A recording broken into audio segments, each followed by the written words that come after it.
Welcome to A Magical Life, Health, Wealth and Weight Loss. I'm your host, Magic Barclay, lead practitioner at Holistic Natural Health Australia and #1 best-selling author.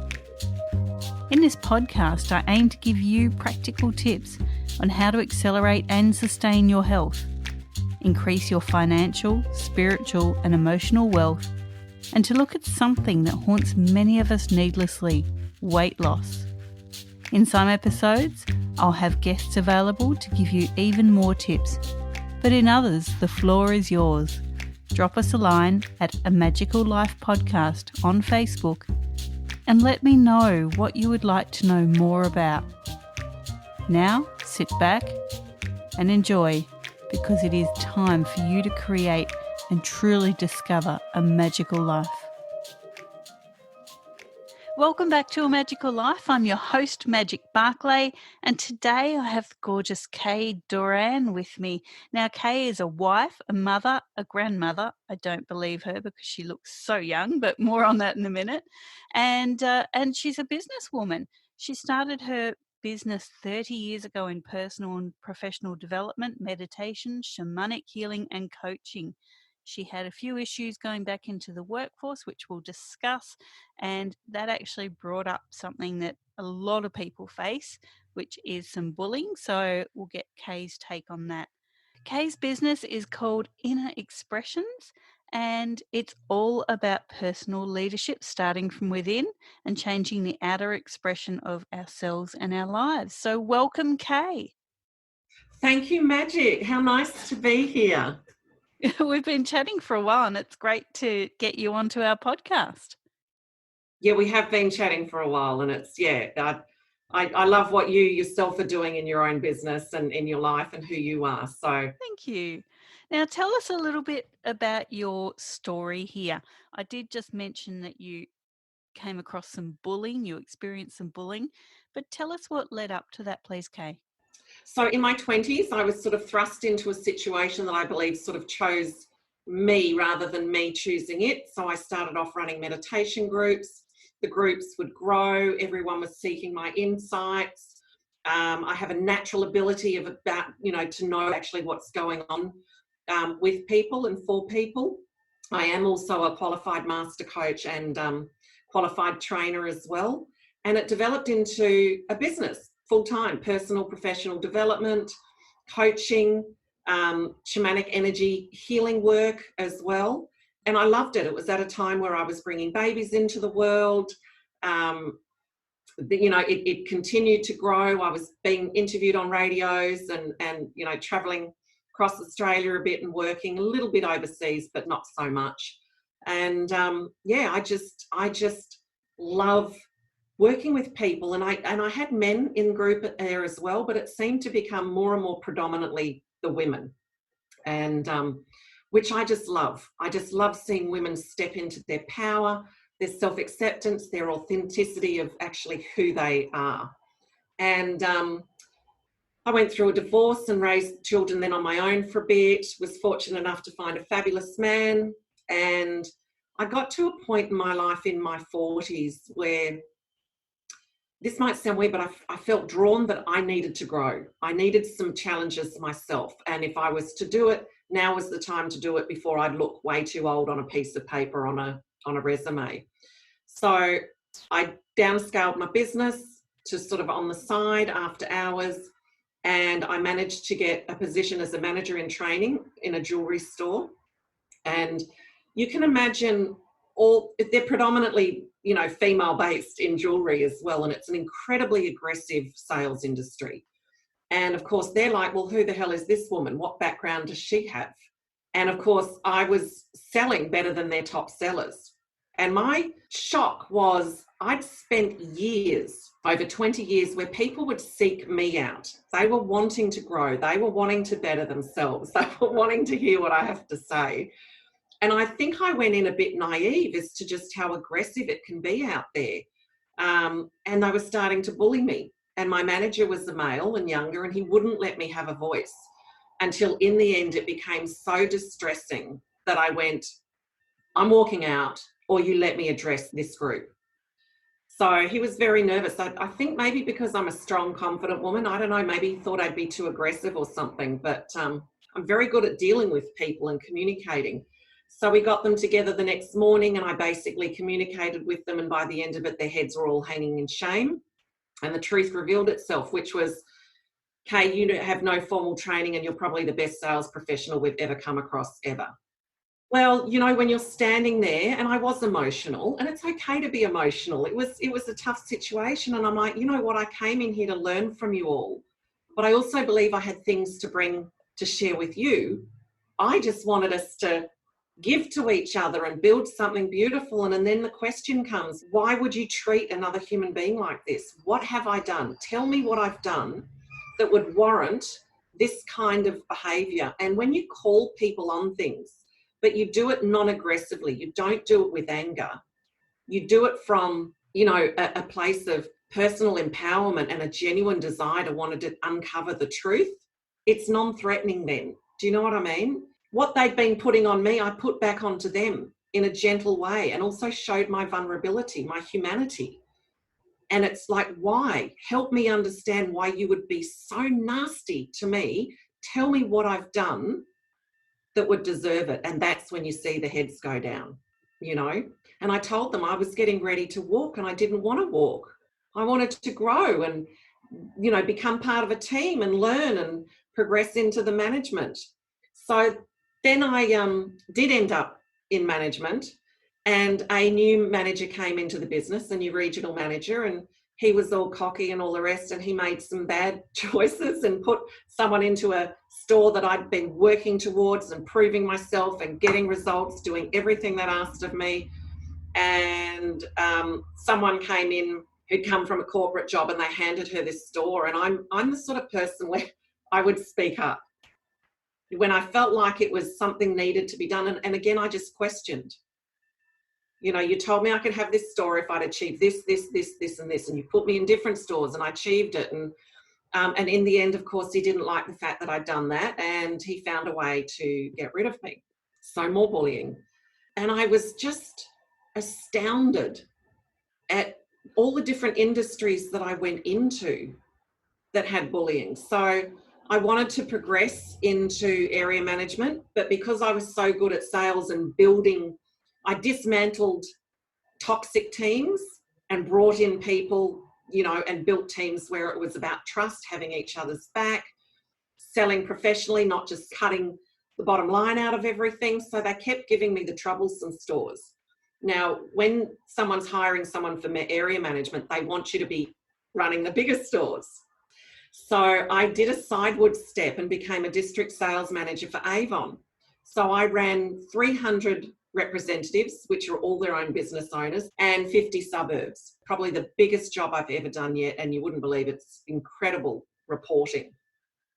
And there I didn't so much experience bullying, but the woman that hired me moved on, and then they brought in another regional, and she was very old school. And the challenge that came for me then was she wanted me to take my team into car parks and approach people getting out of cars. Oh my goodness. For me, that was a major go against my integrity levels. Seriously, against who I am and what I'm about, and really against my integrity. But you know what leadership is? I'd have to get out there and do it.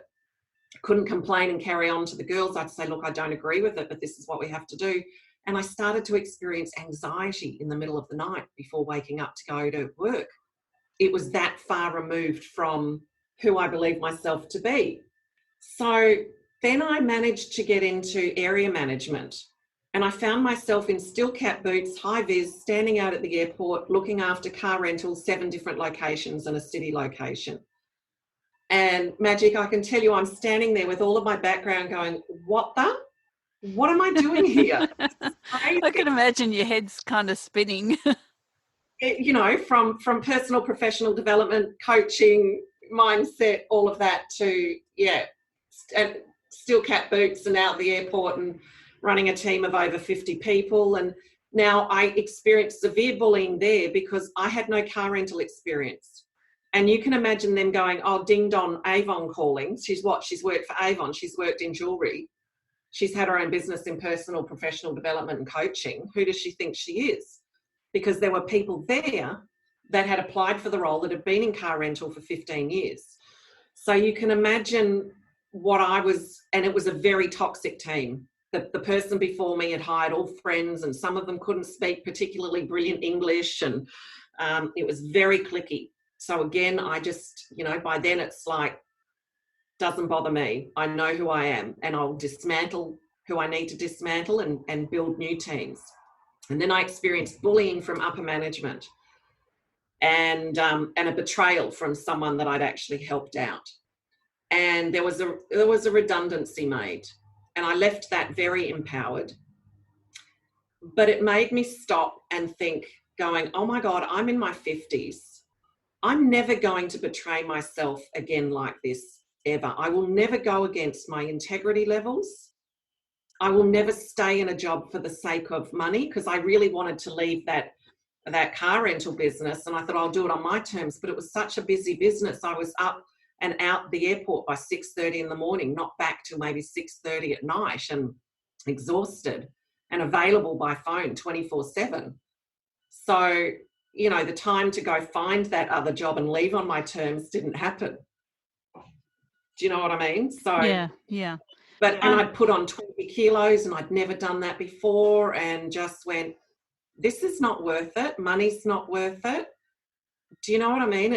There's got to be a line in the sand. So I'm seeing a theme here. The bullying is one thing, that's an external influence, but the internal influence, it's quite fitting that your business is called Inner Expressions, because you were trying to express your inner thoughts and your belief systems through these positions and getting met with resistance all along the way. Yeah.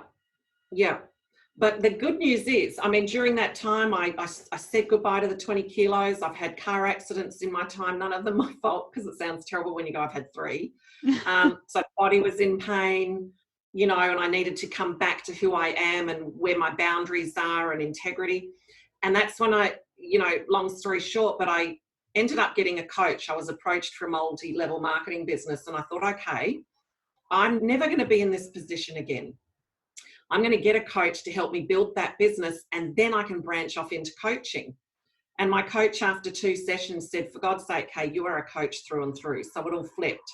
So that's when I started that I'm coming back to, and I realized everything I'd been learning, my relatability had deepened as well. Do you know what I mean? My resilience, ways of empowering myself.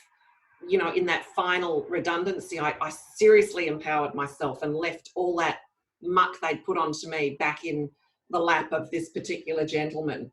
And I heard he was very angry for a month afterwards.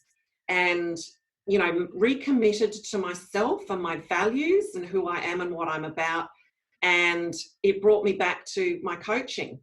Then I did create another role as a state trainer. Now, I knew I'd integrated all the lessons, because this time I had really positive people around me. I managed to build and train a group of, 12 amazing women of all different ages. I was there to coach them, to train them in the sales, and, they loved me. They appreciated my skill sets.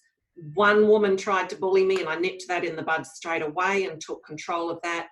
So when I left that role, I really did leave feeling like I had completed a full 10-year cycle, because I was out in the workforce for 10 years. Yeah, you'd finally gotten some closure through your personal growth. Yes. And you know what? I wouldn't change any of those experiences, because I'd had these great aspirations early on in my business. And there was a part of me that, as I left that business behind, I knew it was for a reason, but felt like, had I failed? And no, I hadn't, because there are times that things will happen in the right time, not always our time. And the jump that I was making, I needed all those skill sets. I needed those experiences. I needed to grow into the woman that I am today. to have elevated my business to women's leadership and life coaching and get people past their comfort zones and get women back into the driver's seat of their life and get their boundaries set and get their values clear. I wasn't ready before. The work I was doing was fabulous, but sometimes the experiences that come to us are actually designed for us to grow into the person we're aspiring to become. How does that translate to people's health, Kaye? Well, look what happened to me. 20 kilos on, I didn't realize how much stress I was living under. My health was nowhere near as good because I was continually betraying my deepest values. Do you know what I mean? And then I made the positions that I was in, fear started to rule because, and this is what happens to a lot of women, well, I can't change the job because, and I need the money. They're all things that we can master ourselves through. But the betrayal of self, it shifts the mindset. It lowers the mindset, it lowers the emotional resistance, and then, of course, it lowers the immune system. And, look at 20 kilos. I've gone up and down in my life, but never before had I carried 20 kilos. All that self-protection I was putting on. So the betrayal of ourself and the betrayal of our values and the loss of our dreams is really destructive. It is, definitely. Now, what would be your top tips to create wealth, be it emotional, spiritual, or financial? Yes. So, and you know what? Wealth comes in all sorts of different areas. So we all actually have wealth. Someone might have more money, but their relationship might not be as good as what you've got. Do you know what I mean? So we all have wealth. So what we need to recognize is that we all have a capacity set in all those different areas of our life. Okay, I think it's really important because when we talk wealth, I know when I was setting this podcast up, I had people saying, but are you going to talk about money? And I said, no, wealth is so encompassing. Money is just one of the end points. If you don't believe in yourself, if you don't value yourself, you cannot value currency. Exactly. And it was interesting because someone posed a question on Facebook the other day, is money the root of all evil? And I'm like, you know what? Money's just energy. Money's just a note. It's what we do with it that gives it value or makes it something not so nice. Do you know what I mean? Totally. Yeah, but to me, wealth is all of that. So, we need to address all those different areas, and we have a preset capacity for success, abundance, love, and joy in all those different areas. How would you expand that capacity? Conscious intention and understanding when you reach that capacity, there's something I call the tipping point. The tipping point is what brings us back. So say, for example, in financial, do you know what I mean? If you get to the point where you're at your full capacity, have you ever noticed or seen it with others where suddenly unexpected bills come in or something happens to the car, something is created for that money to go back out again, to bring them back to that comfort zone of that capacity of their allowing. The same thing in a relationship. Remember, wealth to me encompasses success, abundance, love, and joy. So in a relationship, if you've got a capacity for so much love and joy and connection and with your partner, for example, or even friendships, and you reach that full capacity, you'll create an argument or a disagreement or something to bring you back. So we need to recognize when we're reaching our tipping point. So that becomes self-observant. I have to start observing where I'm at. I have to start looking at what are the stories that I tell myself. Like I used to say years and years and years ago in my early 20s, oh, I've always got just enough. So I always had just enough. Do you know what I mean? Yeah.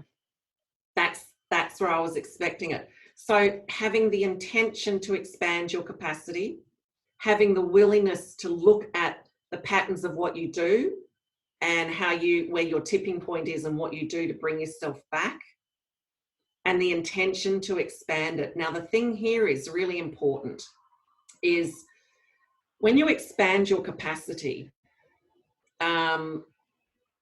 let's say it's in finances and you're already earning $55,000, but you'd love to be earning 100,000, but that takes you way beyond where you believe that's absolutely possible. So it constricts you. You've got to bring it to a point where you might go, oh, but okay, I could do 75 and I'm really comfortable with that. You want a little bit of discomfort. So take it to 85. Here's an analogy. If you go to play a game of tennis, you don't enjoy playing someone that's just the same as you. Do you know what? There's no challenge in that. It becomes a bit of a boring game. But if you go to play a professional tennis player, you go onto that court knowing you've got no hope in hell of winning that game. Yeah, at the same time, you don't go asking Serena Williams for a game. You have to No. make it just within your reach, something to go towards without So defeating yourself. if you find someone that's better than you, bit better than you, and you go on there full of that hope and potential. Now, this might be tough and I have to pull out everything I've got, but I might have a chance here. So that's the same with expanding our capacity in different areas. Don't blow it out so you're playing against the professional going, this is never going to happen. But don't keep it so it's so safe, like playing tennis with a partner that's equal to you. Reach that point and then go, do you have a little bit of discomfort? Because that's part of your drive. Do you know what I mean? I've got a chance here. So the same thing when I was looking at that 20 kilos, that was overwhelming to me.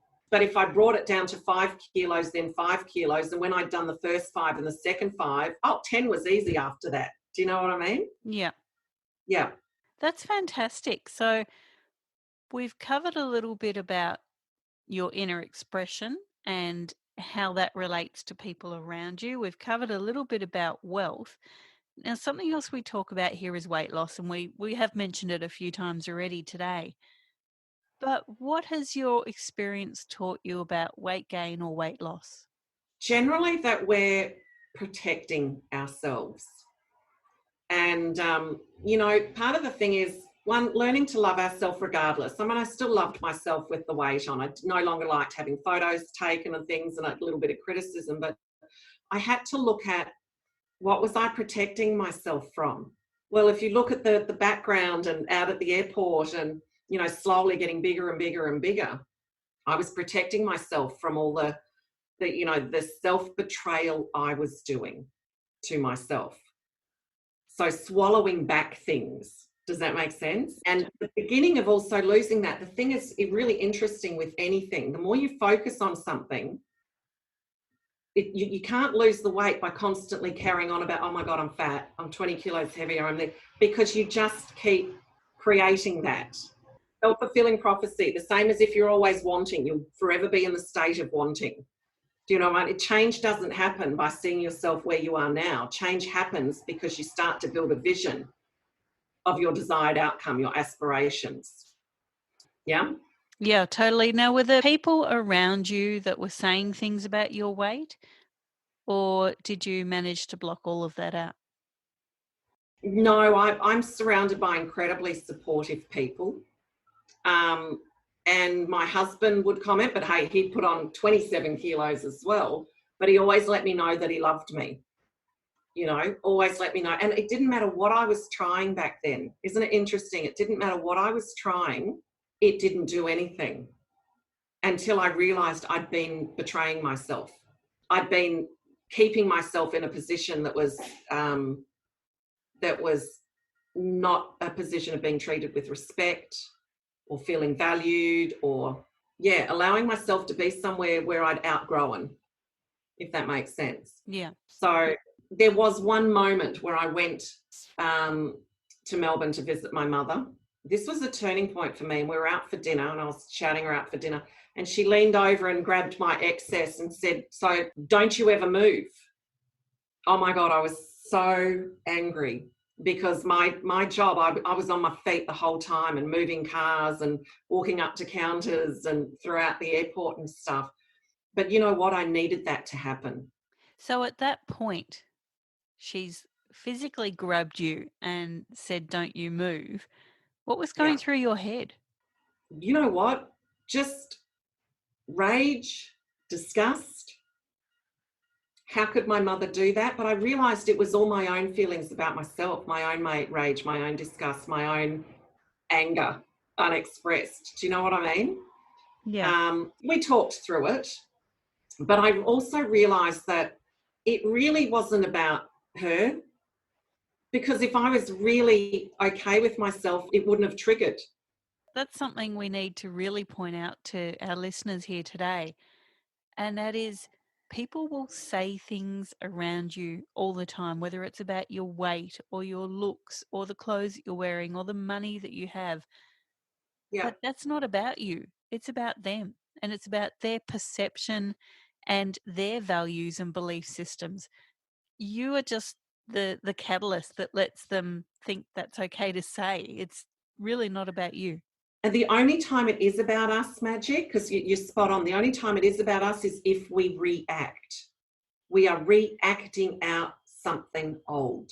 So it's about being proactive and reactive. And that's why, I used to have lots of nasty things said about me, but I don't bring that in anymore because I've done the inner work of that self-acceptance, of integration. Someone told me years ago in my 20s, "You're so intense." And I took such offense to that. Oh my Until goodness, I would be like, yes, I am. Thank you. Yeah, well, I came to the way I dealt with this is I'm like, okay, and I realized I'm passionate and I have an intensity because I'm passionate about people. I'm passionate about what I do. I'm passionate about supporting people and elevating people. And then I went, too intense for who? Do you know what I mean? I'm not for myself. And when that resolve happened, anyone now could come up and say that to me. I wouldn't give two hoots. So yes, it's about them, but if it triggers something in you, you are reacting something out, something old. And you know what? Bless them. Because we wouldn't be able to uncover it and discover it and reclaim it if we weren't triggered. Got to stop pointing that finger and going, well, if I'm reacting, it's triggering something in me, And that's all my mother did. She just triggered something in me. Was it a bit thoughtless and all the rest of it? Yeah, but I'm a 55-year-old woman now, and this was only a couple of years ago, 3 years ago or so. But I'm very quick to go and move beyond that. How could she, all the rest of it, and go, hold on a moment, Kaye. If you're really okay internally with all of this, that wouldn't have mattered. You just would have gone, Mum, seriously? Not nice. Yeah. I've had to say that to a few people around me, when they say things about my weight, and I just say, that's one of those quiet thoughts that you have. You don't need to say it. Yeah. I taught my kids when they were little, when they'd go to school and sometimes teachers wouldn't be fair. And I'd say to them, you don't need to say this out loud, but you can say it to yourself. You don't have my permission to speak to me like this. So they could empower themselves. But I think, part of that personal leadership is if someone's triggered something, yes, you're probably going to get caught up in pointing the finger at them, but reel it back in and go, if it was really no issue, I wouldn't be triggered. I wouldn't be reacting. So what is it that I need to come to terms with, to take ownership of and integrate? Because then it won't matter what someone externally says. And in the end, when it's really integrated, you won't even be creating that scenario, that experience. Do you know what I mean? Yes, that's fantastic, Kaye. Now, people can find you at www.kayedoran.com. So that's KayeDoran.com. You're also on Facebook and LinkedIn. What can you offer the listeners today when they get in touch with you? On my webpage, go to resources, and there's some guided meditations there, and one of them is expanding your capacity. I'm currently turning my 13-year Power Up Your Life workshop into a free resource. So soon you'll be able to go on there and download the workbook, and I'll have the video tutorials to go with that. But I'd also like to offer the first four that get in contact with me a free coaching session. That's fantastic, Kaye. You know what? It's what I love to do. I'm not one of those coaches that has any hidden agendas. I just love to help people transform and change. So, yeah. That is brilliant. Now, Kaye, at the start of our conversation, I said that you're a grandmother and you certainly don't look like it. How many grandkids do you have? Within the next 2 weeks, I'll have my 4th grandson. Now, the eldest one is actually like a step grandson, but we don't do step in our place. It's just family. So, yeah, the other 3 are ours, my husband and mine. So a little 4-year-old, about an 18-month-old, and then my eldest daughter is about to give birth anytime now and in the next 2 weeks. So never thought I would want to be called grandma. I always thought I didn't sort of fit the bill. And I have to say to you, changing perceptions. Yeah. When our oldest boy came to us and said, wow, we're pregnant, the first ones, I'm like, yay, Nana. And they went, no, sorry, Elaine's mother's Nana. You're going to need to be grandma. And I walked away. And this is how changing our perception can just change the way we feel about everything. I walked away and I sat with it, and then I went, grandmother. I'm the grandmother. And I saw it completely different. Not like the grey-haired old lady with the bun, but the grandmother, sitting on her throne almost, like a priestess kind of image. I love that. And that's why I asked you about that. And it is really about our perception. And when we're given titles or descriptions, whether it's from someone else or from ourselves, it's seeing that with a different clarity and a different perception in a way that serves you. Absolutely. And I just love how you've done that. Look, before getting on here, I did a very quick Facebook Live on perception and about, how quickly we can change experiences in our life by changing the way we view it and our perception, just like I did with the no, I'll never be grandma. And now I love being called grandmother, love it. Yeah. That is fantastic. Thank you so much for your time today. I know it's, a very precious time waiting for another grandchild to arrive. And I really appreciate you coming on today to A Magical Life. Now, in episode 14, we have Aileen McCarthy coming on. Aileen is a lead practitioner at The Wellness Witches, and we'll talk more about that. And she'll be talking about all things health and the complicated inner journey that can take. For now, thank you very much, Kaye, for coming on today. And to all our dear listeners, please go forth and create your magical life. Thanks for listening today. Please subscribe to hear future episodes, leave a review, and share this podcast. You can follow us on Facebook at A Magical Life Podcast or at Holistic Natural Health Australia. That's holistic with a W. You can find us on Instagram at Holistic Natural Health or at www.holisticnaturalhealth.com.au. That's where you'll access all sorts of articles, freebies, and more.